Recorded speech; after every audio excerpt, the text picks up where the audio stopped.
Bonjour, on va maintenant commencer un nouveau chapitre et faire le début du cours sur la proportionnalité. On va commencer par des questions flash. Donc c'est dans votre livre à la page 120 et on va faire ces questions flash ici qui nous préparent à la proportionnalité.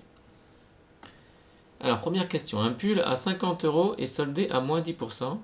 Quel est son nouveau prix? Alors comme on le verra, les pourcentages, on peut le faire sous l'angle de la proportionnalité. Donc ici 10%, il faut diviser par 10, ça correspond à 1 dixième des 50 €. Donc la réduction, ça va représenter 5 €. Et par conséquent, le nouveau prix, ce sera 50 moins 5, donc 45 €. Donc réponse, nouveau prix 45 €. Question 2. Luc mesurait 74 cm à 1 an. Il a maintenant 10 ans, quelle est sa taille? Donc il est 10 fois plus vieux qu'il ne l'était à 1 an. Question, est-ce qu'on peut faire 74 cm multiplié par 10? Donc il mesurerait 740 cm. Donc la réponse est on ne sait pas, on ne peut pas savoir. Parce que ici, on pourrait tenter de faire de la proportionnalité, mais bien entendu, la taille d'un individu n'est pas proportionnelle à son âge. Donc ici, on ne peut pas donner de réponse. On ne sait pas. Voilà. Luc est 10 fois plus vieux qu'à 1 an, mais sa taille, elle n'est pas 10 fois plus grande. Donc comme on ne connaît pas la façon dont évolue la taille en fonction de l'âge, on ne peut pas répondre à cette question. Question 3. L'égalité de 2h30 égale 2,3 heures est-elle vraie? Donc ici, on a une durée en heures minutes, et ici, on a une durée avec uniquement des heures. Donc on dit que c'est une heure décimale, autrement dit, on a un nombre décimal d'heures, avec une seule unité, et sans envisager deux unités qui par essence sont pas habituelles, à savoir les heures et les minutes, parce qu'une minute c'est pas un dixième d'heure ou c'est pas un centième d'heure, donc par conséquent ce sont deux mesures de durée qui sont un petit peu étranges. On est en base 60 on dit, alors que traditionnellement on est en base 10. Donc ici, est-ce que 2h30 égale 2,3 heures est vrai? La réponse est non, c'est faux, parce qu'en fait 30 minutes c'est la moitié d'une heure. Donc en fait c'est 2 heures plus la moitié d'une heure. Et la moitié d'une heure c'est 0,5 heures. Donc en fait c'est faux, parce que la vraie réponse, la bonne réponse, c'est 2h30 égale 2,5 heures.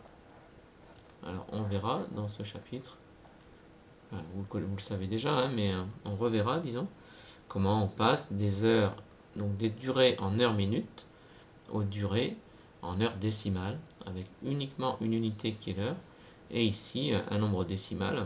Donc autrement dit, en traitant les heures comme si c'était une unité normale, qui répond aux critères auxquels on est habitué. Question 4. Je marche à la vitesse moyenne de 50 mètres par minute. Combien de minutes vais-je mettre pour aller au collège, situé à 800 mètres de chez moi? Donc dans cette question, il y a quelque chose qui est sous-entendu, qui est que en fait, je garde la même vitesse. Parce que si je ne gardais pas la même vitesse, si je m'arrêtais, etc., je ne pourrais pas répondre à la question posée. Donc ici, on suppose, ou c'est sous-entendu dans l'énoncé, que la vitesse est constante, sinon on ne pourrait pas répondre à la question. De la même façon que dans la question 2, on ne pouvait pas supposer que on grandissait régulièrement, ça n'avait pas de sens ici, c'était pas crédible. En revanche ici, l'énoncé sous-entend que la vitesse est constante, autrement dit, que la distance parcourue est proportionnelle à la durée du temps de parcours. Que vous voyez, donc si en 1 minute je mets 50 mètres, en 2 minutes je mettrai 2 fois plus, etc. Autrement dit, la distance parcourue est proportionnelle à la durée de parcours, ce qui est sous-entendu dans la question 4. Donc je reprends, sachant qu'en 1 minute on met 50 mètres, en 1 minute on parcourt 50 mètres. Alors c'est plus ça, en 1 minute on parcourt 50 mètres, donc pour faire 50 mètres on met 1 minute. Et moi je voudrais savoir combien de temps je vais mettre pour parcourir 800 mètres. Donc il faut regarder comme c'est proportionnel. Si en 1 minute je fais 50 mètres, En 2 minutes, je fais 100 mètres. En 2 minutes, je fais 100 mètres. Mais entre 100 mètres et 800 mètres, c'est 8 fois plus. Donc 2 fois 8, 16. Donc en 16 minutes, on fera 800 mètres. Donc ici, la réponse, c'est 16 minutes. Question 5. Stéphane a fait une maquette de la tour Eiffel à l'échelle 1 sur 1000. Sachant que la tour Eiffel mesure 324 mètres de haut, quelle est la hauteur de sa maquette? Donc question 5, ici, comme on a ici une figure, enfin une maquette à l'échelle, donc les longueurs sur la maquette sont proportionnelles aux longueurs en vrai. Et donc comme l'échelle est 1 sur 1 millième, donc 1 sur 1000, autrement dit 1 millième, ça veut dire que les distances sur la maquette sont 1000 fois plus petites qu'en vrai. Donc il faut prendre les longueurs de la vraie tour Eiffel et les diviser par 1000 pour obtenir les distances sur la maquette. Donc si on fait 324 mètres, qui est la vraie hauteur de la tour Eiffel, il faut la diviser par 1000 pour savoir quelle est la taille sur la maquette. Donc ça évidemment ça fait 0,324. Mais là je suis en mètres. Donc ça fait 0,324 mètres. Autrement dit, ça fait 32,4 cm. Donc ça, ce sera la dimension de la distance ou la hauteur de la tour Eiffel sur la maquette. Autrement dit, 1000 fois moins que la vraie valeur de la hauteur de la tour Eiffel. Donc 324 divisé par 1000, ce qui donne 0,324 mètres. On convertit en centimètres pour que ce soit plus parlant. Donc ce sera 32,4 cm. Donc ici, réponse 32,4 cm. Enfin, question 6. Ce tableau de valeur est-il un tableau de proportionnalité? Donc dans ce contexte, on imagine qu'on a deux grandeurs et que chaque ligne représente une de ces grandeurs. Donc on a une grandeur x, une grandeur y. Et la question c'est est-ce que les grandeurs x et y sont proportionnelles? Donc comme on le verra, ça revient à dire est-ce qu'il existe un coefficient de proportionnalité fixe ici qui me permettrait de passer de la ligne du haut à la ligne du bas. Alors si on regarde, les valeurs ne sont pas forcément évidentes. On verra plus tard qu'il y a un moyen de simplifier et qu'on pourra utiliser cette année qui est les produits en croix. Mais pour l'instant, comme on est au début du cours, on ne va pas utiliser les produits en croix. J'observe un peu ce qu'il y a de remarquable dans le tableau, comment je pourrais passer facilement. Et je vois que, alors il y a quelque chose qui est ici, alors avec un peu d'habitude qu'on arrive à voir, qui est que entre 5 et 7,5, il faut multiplier ici par 1,5. Parce que la moitié de 5 c'est 2,5, donc quand on multiplie 5 par 1,5, on obtient ça. De 5, on passe à 7,5. Et si c'était un tableau de proportionnalité, dans la mesure où ça marche par colonne, et donc si jamais ça marche pour la ligne du haut, ça doit aussi marcher pour la ligne du bas. Donc la question c'est est-ce que ici ça marche bien? Est-ce que quand je multiplie par 1,5, j'obtiens bien 10? La réponse est non, parce qu'on obtient 9. Donc par conséquent, 5 fois 1,5 ça fait 7,5 et ce n'est pas vérifié sur la deuxième ligne, là ce n'est pas vérifié. Donc ça implique que ce n'est pas un tableau de proportionnalité, autrement dit que les grandeurs x et y ici ne sont pas proportionnelles. Donc la réponse ici c'est non. Ce tableau n'est pas un tableau de proportionnalité. Donc voilà un peu pour cette petite mise en jambe. Passons maintenant au vif du sujet, donc au cours lui-même. Donc on y va, on va faire le cours. Alors il s'agit du chapitre 12, la proportionnalité. Alors vous retrouverez, selon l'habitude, le cours en PDF, jour après jour, jusqu'où on en est arrivé dans le cours. Et vous pourrez récupérer à la fin le PDF complet du cours du chapitre 12. Alors déjà la définition. Alors la proportionnalité, ce qu'il faut bien comprendre, c'est que c'est une relation entre des grandeurs. Donc une grandeur, c'est par exemple la distance parcourue, le prix d'un objet, le nombre de personnes, etc. Donc tout ça, ce sont des grandeurs. Et en fait, des grandeurs sont proportionnelles quand on passe de l'une à l'autre, donc entre deux grandeurs correspondantes, en multipliant par un coefficient multiplicateur. Attention, c'est important. C'est une multiplication, pas une addition. Quand on passe de l'une à l'autre, quand on peut passer de l'une à l'autre par un coefficient multiplicateur qui ne bouge pas, on dit que les grandeurs sont proportionnelles. Autrement dit, la définition théorique de la proportionnalité, la voici. Définition. Deux grandeurs sont proportionnelles lorsque les valeurs de l'une peuvent être obtenues en multipliant les valeurs de l'autre par un nombre fixe appelé coefficient de proportionnalité. Quand ce nombre fixe il existe, eh bien, on dit que les grandeurs sont proportionnelles. Donc il y a des exemples très classiques ici. Par exemple, quand on achète des fruits au kilo dans une grande surface, dans un hypermarché, ou même au marché, le prix payé pour une certaine masse d'oranges, ce sera proportionnel à la masse d'oranges que vous achetez. Et le coefficient de proportionnalité, dans ce cas-là, il a un sens bien précis. Dans ce cas-là, c'est le prix au kilo. Parce qu'un coefficient de proportionnalité, c'est toujours, par exemple, un prix au kilo, ou un prix au litre, ou, vous voyez, c'est une grandeur de ce type, le coefficient de proportionnalité. Sa signification pratique, ce sera toujours quelque chose comme ça. Alors, voici donc pour le début du cours. Alors, poursuivons maintenant. Donc, question, évidemment, la première chose, c'est comment on peut savoir que deux grandeurs sont proportionnelles. Alors, déjà, très souvent, les grandeurs sont données par un tableau de proportion, un tableau de valeur. Attention, pour l'instant, on ne sait pas que c'est proportionnel. Et alors, pour savoir si c'est proportionnel, c'était comme dans ici, c'est un peu comme ce qu'on a fait ici.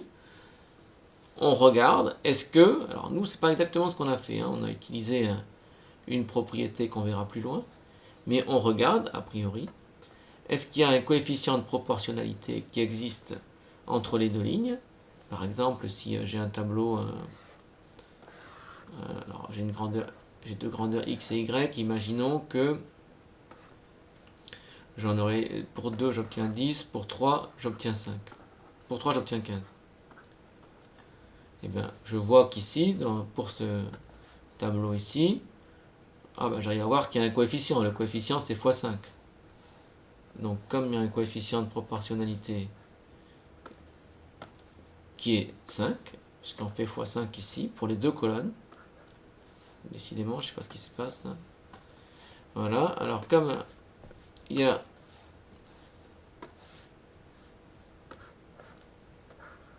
un coefficient qui est x5 qui permet de passer entre les deux grandeurs, donc pour une valeur de x, je multiplie par 5, j'obtiens la valeur de y et ça marche pour toutes les colonnes. Ici, il n'y a que deux colonnes, c'est qu'elles sont proportionnelles. Donc on verra ça dans les exercices, vous l'avez déjà fait dans les classes précédentes. Donc première méthode, l'énoncé donne le tableau de valeurs et on regarde est-ce qu'il y a un coefficient ou bien pas.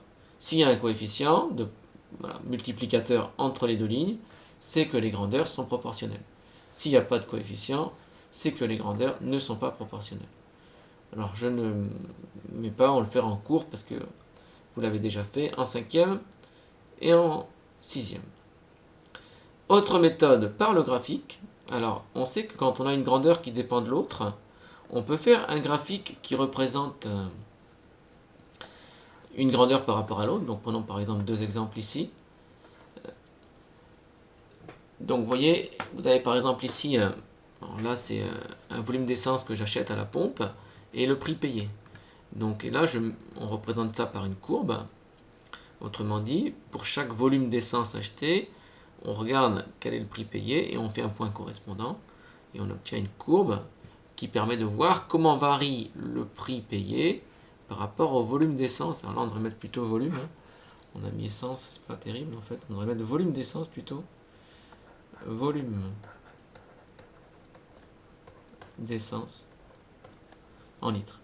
Et donc le prix en euros dépend du volume d'essence ici et c'est donné par la courbe. Donc ici on voit qu'on a une courbe bien particulière. Et ici on a un autre exemple. Alors c'est le temps ou la durée d'un parcours et la distance qu'on a parcouru. Donc pareil, on fait des points et on les relie. Alors normalement, en imaginant qu'il y aurait une infinité de points ici, on obtient une courbe. Alors dans cette situation, on arrive à voir qu'une grandeur est proportionnelle à l'autre si et seulement si la courbe correspondante, donc les points là, eh bien c'est une droite qui passe par l'origine. Donc il faut que deux conditions, il faut que les points forment une droite et que cette droite passe par l'origine. Donc voyons voir ici cette propriété, donc qui est dans les deux sens, hein, donc propriété, si les points représentant deux grandeurs sont alignés sur une droite passant par l'origine du repère, alors ces deux grandeurs sont proportionnelles, donc ça me permet d'être sûr que c'est proportionnel, et la réciproque elle est vraie, autrement dit dans l'autre sens ça marche aussi, donc la réciproque de cette propriété est vraie. Si deux grandeurs sont proportionnelles, alors les points représentant ces deux grandeurs sont alignés sur une droite passant par l'origine du repère. Donc c'est caractéristique de la proportionnalité. Si vous avez deux grandeurs proportionnelles, la courbe correspondante, ce sera une droite qui passe par l'origine. Et réciproquement, si la courbe, c'est une droite qui passe par l'origine, c'est que les deux grandeurs sont proportionnelles. Alors, ça c'était donc le grand 2, donc reconnaître comment on reconnaît que deux grandeurs sont proportionnelles, donc on le fera en exercice. Maintenant, on va faire le début du grand 3, c'est qu'on va imaginer une situation un peu différente, c'est que là on sait, parce que l'énoncé vous l'a dit, que les grandeurs sont proportionnelles, et on veut compléter, donc trouver une valeur manquante, sachant que les grandeurs sont proportionnelles. Donc le problème est un petit peu différent ici. Donc, partie 3, donc on veut calculer une valeur, sachant que deux grandeurs sont proportionnelles. Alors il y a plusieurs méthodes pour ça. Alors déjà, première chose, dans le cas où il y a uniquement deux colonnes, hein, donc ça correspond à l'exemple que j'ai donné ici. Par exemple, si j'efface une valeur, donc on va prendre ici la gomme, on efface, on va imaginer une autre situation, et imaginons que par exemple, voilà, donc on vous dit, j'ai deux grandeurs x et y, et je cherche la valeur qui est ici. On cherche la valeur qui est ici qu'on ne connaît pas. Eh bien, comme... Alors, on cherche la valeur qui est ici, qu'on ne connaît pas. Comme en fait, il n'y a que deux colonnes, en fait, il y a trois valeurs, et on cherche la quatrième, il n'y a que deux colonnes ici, et on cherche la quatrième, ça s'appelle une quatrième proportionnelle. C'est ce qu'on appelle une quatrième proportionnelle, autrement dit, c'est la quatrième valeur qui rend le... Vous voyez le tableau ici qui le rend proportionnel, enfin qui rend le tableau de proportionnalité. Donc, je reviens ici. Donc, cas particulier important, c'est la notion de quatrième proportionnelle. Autrement dit, quand deux grandeurs sont proportionnelles et que l'on connaît trois valeurs du tableau de proportionnalité, alors comme dans les deux exercices précédents, pas vraiment, alors on va enlever ça parce que là c'est une erreur de ma part, alors je vais écrire en... Bon. Voilà. Alors je l'enlèverai dans le cours que je vous mettrai sur Pronote, là, parce qu'on n'a pas d'exemple, on n'a pas fait d'exemple ici. Donc on appelle quatrième proportionnelle, je vais revenir en noir, voilà. On appelle quatrième proportionnelle la valeur manquante. Alors on va faire un exercice maintenant qui correspond à ça. Donc il y a plusieurs méthodes pour obtenir ce nombre manquant ou plusieurs nombres manquants. Mais donc là pour l'instant on va se placer comme c'est souvent le cas, dans le cas où on n'a que deux colonnes et où on cherche donc la quatrième proportionnelle. Vous allez voir un exemple. Donc on peut utiliser la définition et le fait que si l'énoncé vous dit que les grandeurs sont proportionnelles, c'est qu'on sait qu'il existe un coefficient de proportionnalité. Et donc ce coefficient de proportionnalité, on peut l'utiliser. On peut le calculer puis l'utiliser. Donc prenons un exemple. Exemple 3. 12 mètres de tissu coûtent 4 euros. Le tissu est vendu au mètre. Combien coûte 30 mètres de tissu? Alors il faut bien comprendre que dans cet exercice, il y a quelque chose de sous-entendu. Sinon, si ce n'était pas sous-entendu, on ne pourrait pas faire l'exercice. Et ce qui est sous-entendu ici, c'est que le prix payé pour le tissu là est proportionnel à la longueur du tissu. Parce que si on n'a pas ça, on ne peut pas faire l'exercice. Et attention, souvent dans les exercices, l'énoncé sous-entend que c'est proportionnel et ne le dit pas, comme ici. Donc c'est à vous de voir que dans ce contexte, voilà, c'est sous-entendu. Alors je vais l'écrire ici dans la rédaction. Donc le tissu est vendu au mètre.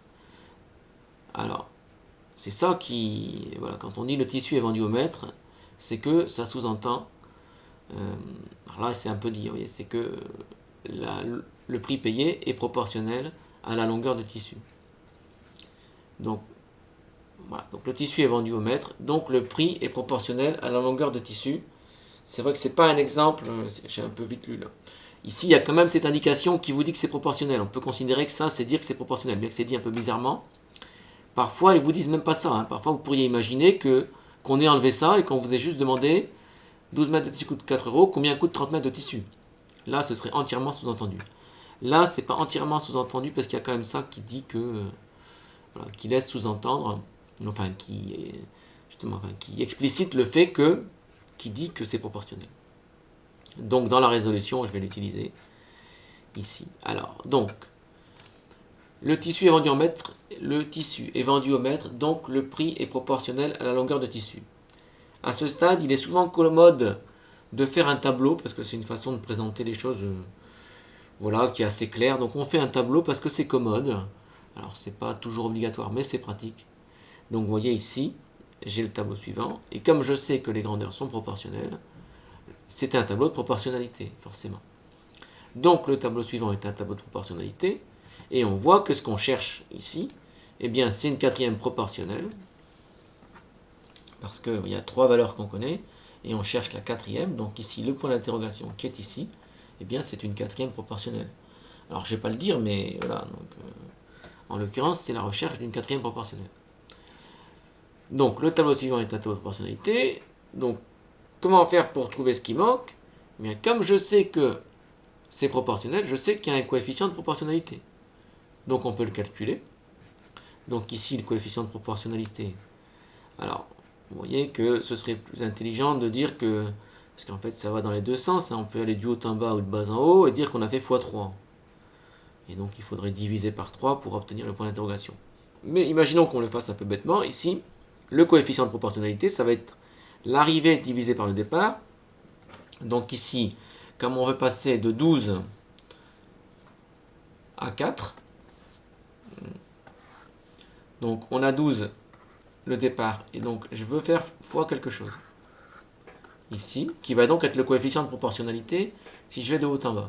Et donc c'est toujours l'arrivée par le départ. Donc ici, le coefficient de proportionnalité, ce que je vais mettre ici, c'est l'arrivée, donc 4, divisé par 12. Alors le problème ici, c'est que l'arrivée divisé par le départ, ça fait une fraction, ça tombe pas pile. Ça fait 0,333 jusqu'à l'infini, ça fait un tiers. Bon, mais qu'à cela ne tienne, on va utiliser ce coefficient sous forme de fraction, hein, on a le droit. Puis ça nous entraîne, maintenant vous savez utiliser les fractions dans tous les cas. Vous savez faire tout avec les fractions.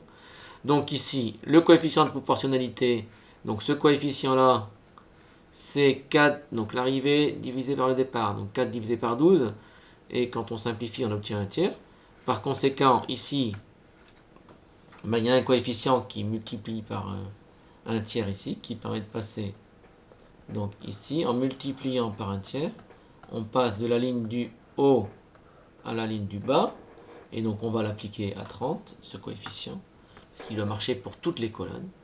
Donc on l'applique à 30, et ça fait 30 fois un tiers, autrement dit 30 divisé par 3. Vous pouvez faire 30 sur 1, ou appliquer la règle de sixième, multiplié par un tiers, c'est pareil que divisé par 3. C'est multiplié par l'inverse, c'est divisé par le nombre, divisé c'est multiplié par l'inverse. Donc on obtient 10, et par conséquent, le 30 mètres de tissu coûte 10 euros. Donc 30 mètres de tissu coûte 10 euros. Donc voici cette première méthode pour trouver voilà, une quatrième proportionnelle ou un nombre manquant dans une situation de proportionnalité. On utilise la définition. Donc dans la suite du cours, on verra d'autres méthodes, et en particulier la méthode que vous aurez enfin le droit d'utiliser en quatrième, à savoir les produits en croix. Mais on n'en est pas encore là pour l'instant. On retient juste cette méthode qui découle directement de la définition.